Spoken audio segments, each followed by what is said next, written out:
Liberia intends to accept up to 1,200 persons to be transferred from the United States of America.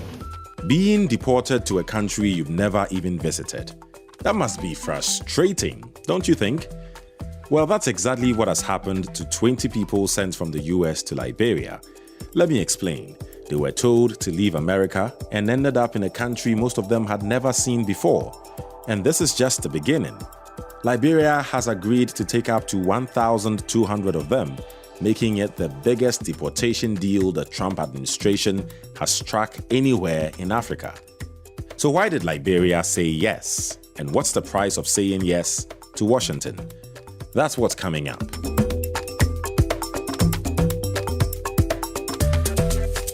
I am Eddie Micah Jr., and you are welcome to Africa Link, the podcast connecting you to the stories that matter. Reports suggest that most of the 20 migrants deported from the US into Liberia were mostly Cuban and Venezuelan. Liberia calls them, quote, guests of the Republic. Rights groups call it something else entirely and are questioning the legitimacy of such deals. Basically, Washington is leaning on a rarely used law that allows deportation to a third country when sending someone home is, quote, impracticable, inadvisable, or impossible. Does that make it legal, or is there more to this? Let's bring in political analyst and geopolitical expert Fidel Amachi-Owusu. I also have DW's Evelyn Pade in Monrovia, Liberia. Welcome both of you to the Africa Link podcast. Evelyn, take us back to the day that 20 migrants arrived in Liberia. Who actually got off that plane and how did it go?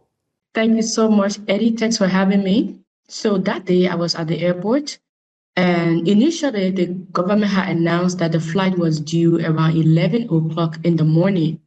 Journalists were posted after a couple of minutes, just almost a minute to 11 o'clock. Then they came back to say, oh, it's going to be at 1 o'clock. However, journalists did not leave. So initially, we were expecting the 20. When the flight landed, we were then told that no recording, no journalists allowed, everybody step away. It became very tough. So one after the other, the people on board were, disembarking the flight in a very unusual way. Like when one person comes down, before the other person comes down, and it was like that. It was confirmed officially from the Minister of Information that it was 15 people who enter Liberia or who are in care of the Liberian government. And also we're hearing reports that some of them refused to get off the plane. What actually happened? What do you know? So what we know is that we stood from a distance and could not count by ourselves whether they were 20. And trying to verify from the government of what we heard from other inside sources that 5 refused to disembark the flight, the minister has said that, all we can tell you is 15 came. So where the other 5 went, it is up to you, the media, to ask the American government or the American where the other 5 went. So I said, but minister, we understood that there were 20. And the 5 declined to come. We in other wires that they were flown to Equatorial Guinea. Can you clarify or verify this for me? And he was like, well, it is up to you. Go to and ask the American government what happened to the other 5. So that's what we can say for now. There were 15 in Liberia currently, and the other 5 is up to the U.S. according to the government response. Yeah, you're right. Reports suggest that others ended up in Equatorial Guinea instead of Liberia. But as you say, Evelyn, it's not clear the right information from the government. Before I go to Fidel, Evelyn, do we know where those that have arrived in Liberia are? Where are they being kept? Who are they? Does the media or do journalists have access to them? And so the Liberian government, to be honest, they have not officially disclosed accommodation details, aside from just saying, yes, they are here. In terms of which company is even in charge of all of these logistics, accommodation, they have not said so. And even at the press conference yesterday, the minister also withheld the names of the company, the two companies. He only mentioned there are two companies. But footages and even the movement of the vehicle that took the deportees from the airport went towards the direction and into the fence of a private business lodging company known as Quid Lodge, right? But that is something we have not independently verified as DW Africa, but we know we saw vehicle driving in there. The government is still like withholding back on a couple of details, like who are these people, how many of them are from what country. So in terms of food, accommodation, where they will be, they have not openly said that. Right. Fidel, this just sounds fishy, almost. I mean, what do you make of all of this sort of confusion? What's going on? Yes, so thank you very much, Eddie, for this insightful and very important subject. Firstly, the issue of ICE or the eviction of migrants from the United States or unregulated migrants from the United States is controversial even in the United States. Some people believe that, well, some of these guys support the economy by providing certain services, so maybe some domestic policy should be in place to regularize them.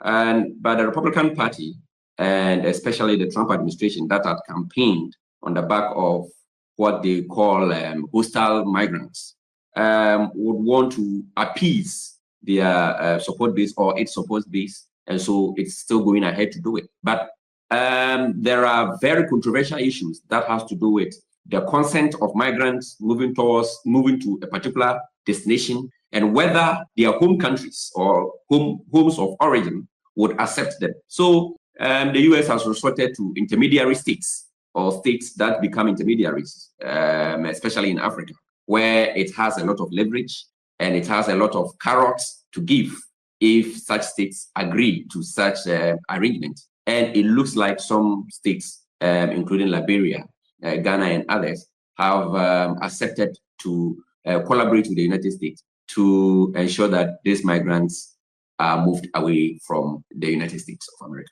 Are we saying all this is legal? Is all of it legit? Because if it is, especially with what we've heard from Evelyn, there just seems to be a lot shrouded in secrecy, at least in the Liberia case. I mean, what do you make of it? Yeah, so the legality is also in twofold. In the United States, Trump faced some legal pushback, but he was able to overcome some of them. And currently what is happening is more administrative and sometimes legal, depending on even the states, the individual states involved. But in the case of Africa, most of these countries, every agreement that a country enters with external actors like the United States would sometimes have to go through parliament, sometimes it is administrative. And so in terms of these at the national levels, it's always different. But then you talk of international migration, and many international migration experts frown on how the methods that are being used is like forcefully removing people from one place and creating a transitional zone, which is these intermediary states, so they get to their final destination. Some have heavily condemned such actions. But then when it comes to the issue of migration, much of the decision depends on the country involved and not necessarily international organizations that are not sovereign. So on the legal aspect of it, that is succinctly how I'll put it. But then most of these countries that have agreed to work with the United States have history with the United States. It didn't just emerge. And sometimes it even has to do with how popular the US is in these countries. Liberia, Ghana are among the few countries in Africa that have their populations, respective populations, supporting the United States in terms of US popularity in these countries. Ghana ranks above 60%, and I think in Liberia, it's also very high. And the reason is somewhat historical, somewhat political. Liberia, for instance, we know, was actually created by the United States under President Monroe in the early part of the 19th century, 1830s, 40s, thereabout, where eventually the territory was given some independence or had become independent. And so then that history with Liberia or that Liberia has with the United States has been very long-standing, and it is really playing out in this particular situation. The last time, or the first batch of African leaders that were posted in the White House after Trump had come back to office included Liberia. Liberia was there, Senegal, and others. And when the Liberian president started speaking with to Trump, he was actually surprised the impeccable English President Johnson was speaking, and President Trump, known of him, had to even question him, how are you able to speak such English? That was quite weird, wasn't it?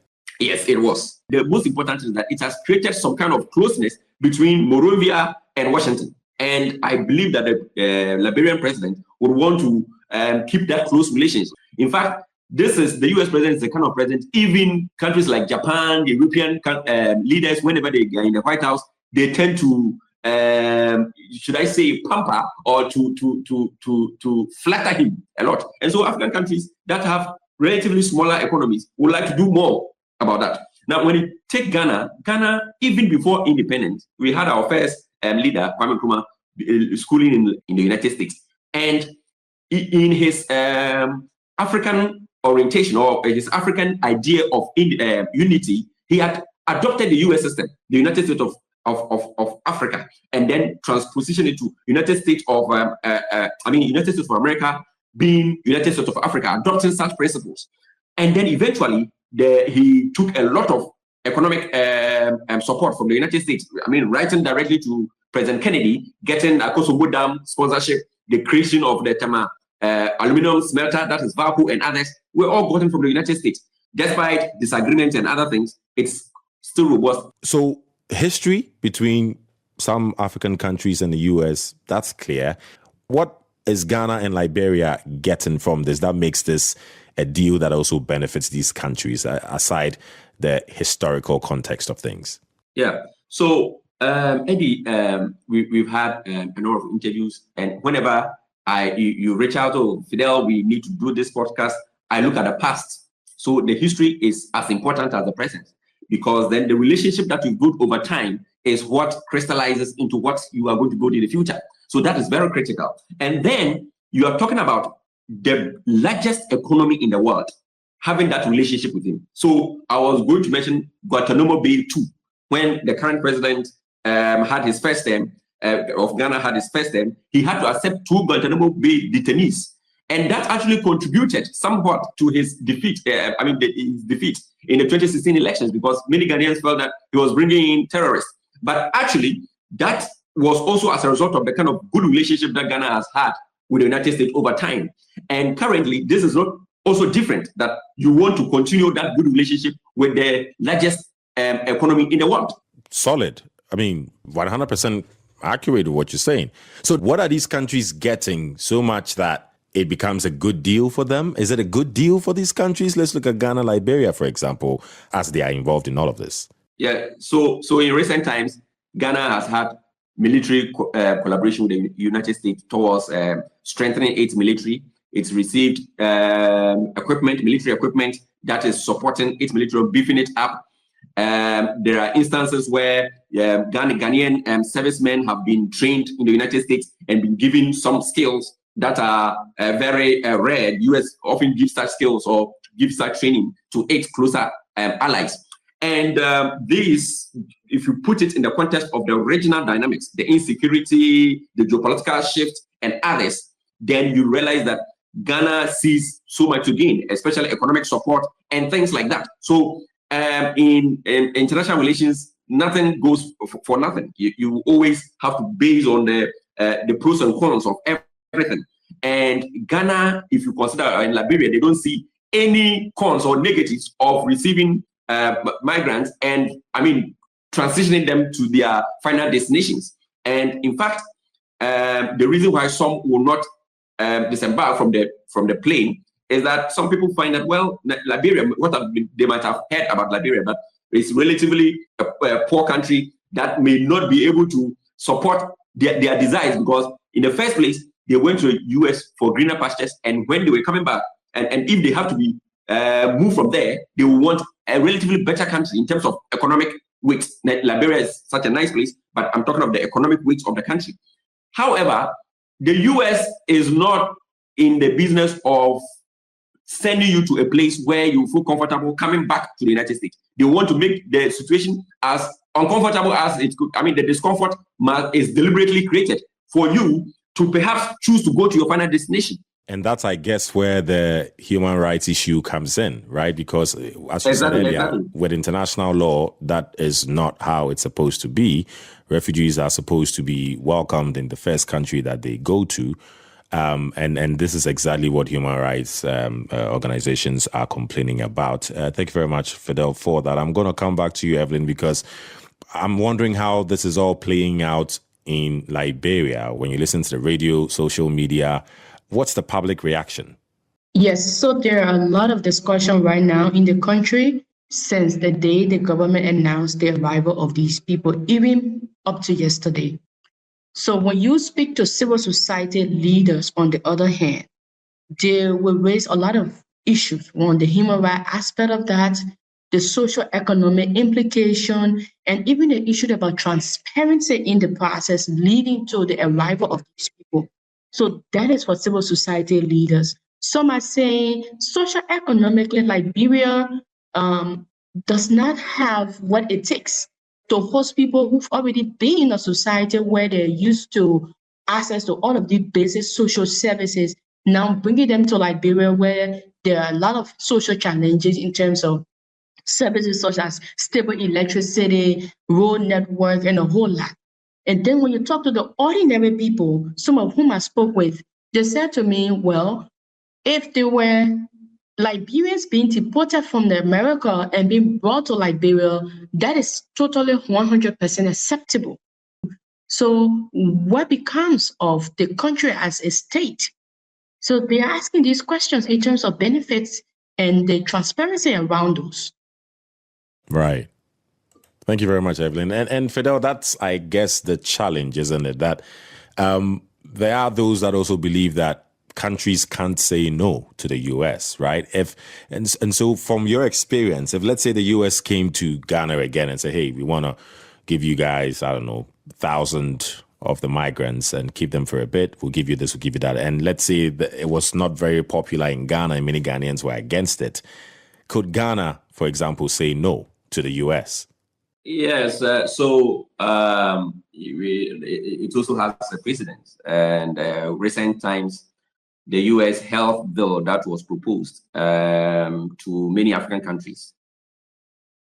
Surprisingly, Burkina Faso, that was seen as an anti-US or anti-West government, actually accepted the health bill, but Ghana rejected it outrightly.